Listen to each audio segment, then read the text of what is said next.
प्रभु यीशु मसीह में मेरे प्रिय भाई और बहनों, प्रभु यीशु मसीह के अति पवित्र नाम में मैं आप सभी का आज की दिव्य कृपा की प्रार्थना में हार्दिक स्वागत करता हूँ। आज सप्ताह का नया दिन परमेश्वर ने हमें अपनी असीम दया से प्रदान किया है।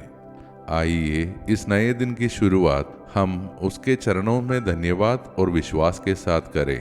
हम अपने जीवन, अपने परिवार, अपने बच्चों, अपने कार्यों और आने वाले पूरे दिन को प्रभु के हाथों में सौंप दे, ताकि वह हमारी अगुवाई करे और अपनी कृपा से हमें भर दे। हमारे पास परमेश्वर को धन्यवाद देने के अनगिनत कारण हैं। बहुत से लोग अपने जीवन की कठिनाइयों की शिकायत करते हैं, लेकिन हमें यह याद रखना चाहिए कि जो जीवन हम जी रहे हैं वह लाखों लोगों का सपना है। हमारे पास जो कुछ है वह केवल हमारी योग्यता नहीं, बल्कि प्रभु की अनमोल कृपा है। आज सुबह हम जाग पाए, जबकि बहुत से लोग इस संसार में इस सुबह को देखने के लिए नहीं जाग सके। हमारी सांसें चल रही हैं, हमारा हृदय धड़क रहा है, हम प्रार्थना कर पा रहे हैं, प्रभु का नाम ले पा रहे हैं। यह सब उसकी दया का प्रमाण है। इसलिए आज शिकायतों से अधिक धन्यवाद के शब्द हमारे हो। मैं आप सभी का हृदय से धन्यवाद करता हूँ जो प्रतिदिन इस दिव्य कृपा की प्रार्थना में भाग लेते हैं, प्रभु की कृपाएं प्राप्त करते हैं और इसे अपने परिवार व मित्रों के साथ साझा करके उनके जीवन में भी आशा और विश्वास का प्रकाश फैलाते हैं। ईश्वर आप सभी को इसके लिए भरपूर आशीष दे। अब आइए हम अपने हृदय को शांत करें और आज का हमारा मनन का वचन को ध्यानपूर्वक सुने, जो कि लिया गया है संत मत्ती का सुसमाचार से अध्याय 5 पद संख्या 38 से 42। तुमने सुना है, आँख के बदले आँख और दांत के बदले दांत, परंतु मैं तुमसे कहता हूँ कि बुरे मनुष्य का सामना उसी प्रकार मत करो। यदि कोई तुम्हारे दाहिने गाल पर थप्पड़ मारे तो दूसरा भी उसके ओर फेर दो। यदि कोई तुम्हारे साथ मुकदमा करके तुम्हारा कुर्ता लेना चाहे तो उसे अपना चोगा भी दे दो। यदि कोई तुम्हें 1 मील चलने के लिए बाध्य करे तो उसके साथ 2 मील चलो। जो तुमसे मांगे उसे दो, और जो तुमसे उधार लेना चाहे उससे मुंह मत मोड़ो। प्रिय भाई और बहनों, आज का यह वचन हमारे लिए बहुत गहरा और चुनौतीपूर्ण संदेश लेकर आता है। संसार हमें सिखाता है कि जिसने हमारे साथ बुरा किया उसके साथ वैसा ही व्यवहार करो। जिसने हमें चोट पहुंचाई उसे भी उसी प्रकार उत्तर दो।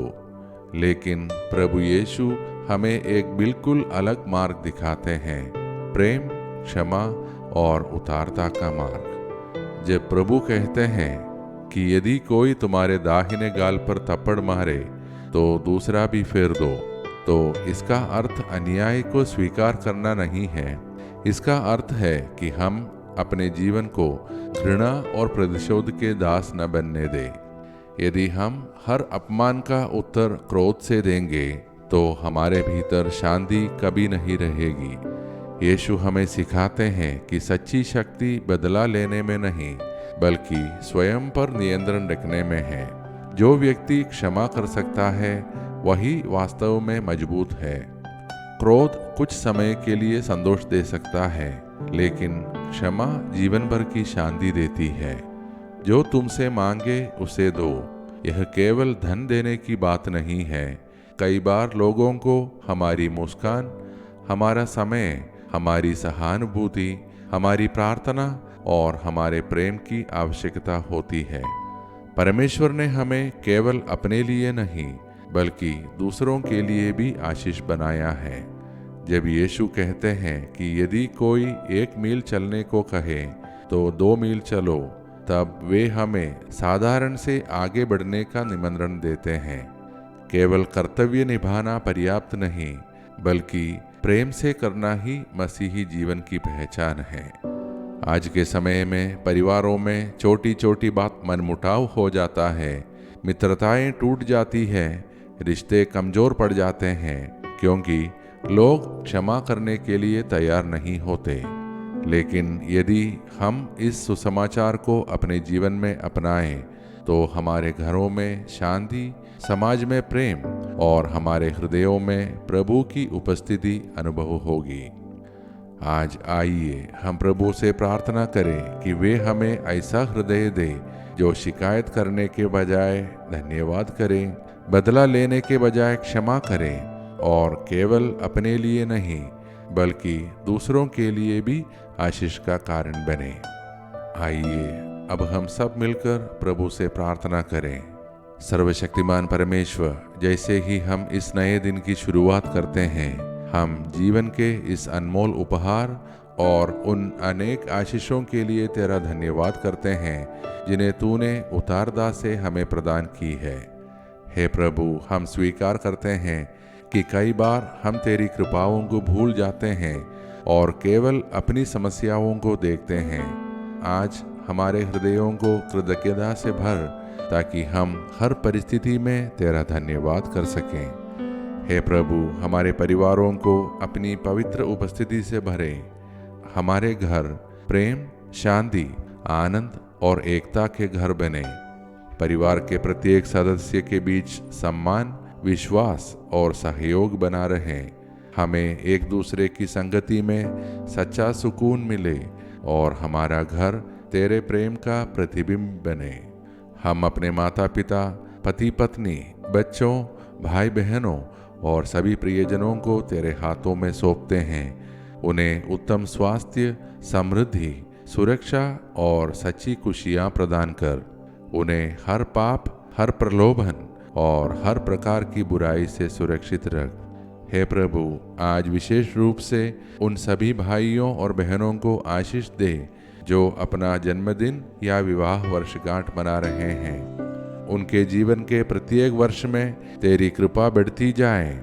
उनके परिवारों को प्रेम, विश्वास और आनंद से भरे तथा उन्हें लंबे, स्वस्थ और धन्य जीवन का वरदान दे। हे दयालु यीशु, जो लोग शारीरिक, मानसिक या आत्मिक पीड़ा से गुजर रहे हैं, उन्हें अपनी शांति और सांत्वना प्रदान कर। जो अस्पतालों में हैं, जो घरों में बीमारी से जूझ रहे हैं, जो निराशा, चिंता, अवसाद या अकेलेपन में हैं, तेरा चंगाई का हाथ उन पर बढ़ा। तेरे पवित्र नाम में उन्हें स्वास्थ्य, आशा और नया जीवन प्राप्त हो। हे प्रभु, हमें और हमारे प्रियजनों को हर प्रकार की अचानक और अप्राकृतिक मृत्यु से सुरक्षित रख। हमारी यात्राओं, हमारे कार्यस्थलों और हमारे घरों पर अपनी सुरक्षा का हाथ बनाए रख। हम अपने देश को तेरे हाथों में सौंपते हैं। हमारे देश पर अपनी विशेष कृपा बरसा। हमारे देश के नेताओं और संसार के सभी नेताओं को ऐसी बुद्धि, न्यायप्रियता और करुणा प्रदान कर कि वे मानवता की भलाई के लिए अपने दायित्वों का ईमानदारी से निर्वहन करें। हे प्रभु, संसार में जहाँ कहीं युद्ध, हिंसा, आतंक और घृणा है, वहाँ अपनी शांति स्थापित कर। सभी युद्ध समाप्त हो, राष्ट्रों के बीच मेल मिलाप हो, लोग जाति, भाषा, धर्म और संस्कृति के भेदभाव से ऊपर उठकर प्रेम और सद्भाव में जीवन व्यतीत करें। हे प्रभु, हमें आज के सुसमाचार के अनुसार जीवन जीने की कृपा दे। हमें क्षमा करना सिखा, उदार बनना सिखा और हमारे हृदयों को प्रेम से भर, ताकि हम संसार में तेरे प्रकाश के सच्चे साक्षी बन सके। हम इस प्रार्थना में जुड़े प्रत्येक व्यक्ति, उनके परिवार, उनके कार्य, उनकी पढ़ाई, उनके व्यवसाय और उनकी सभी आवश्यकताओं को तेरे चरणों में अर्पित करते हैं। तेरी इच्छा हमारी जीवन में पूरी हो।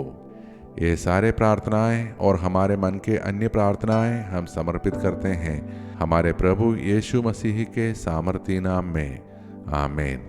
मेरे प्रिय भाइयों और बहनों, यदि आज की यह मनन और प्रार्थना आपके हृदय को छूती है और आपको प्रभु के और निकट लाती है, तो कृपया इसे अपने परिवार व मित्रों के साथ शेयर करें, ताकि उनके हृदयों और जीवन के मार्ग भी प्रभु के प्रकाश से आलोकित हो सकता है कि आपका यह छोटा सा काम किसी निराश व्यक्ति के लिए आशा का कारण बन जाए। हम सब कल की दिव्य कृपा की प्रार्थना में फिर मिलेंगे। तब तक हमारा पिता परमेश्वर का प्रेम, प्रभु यीशु मसीह का अनुग्रह और पवित्र आत्मा का सहभागिता हम सभी के साथ सदैव बने रहें।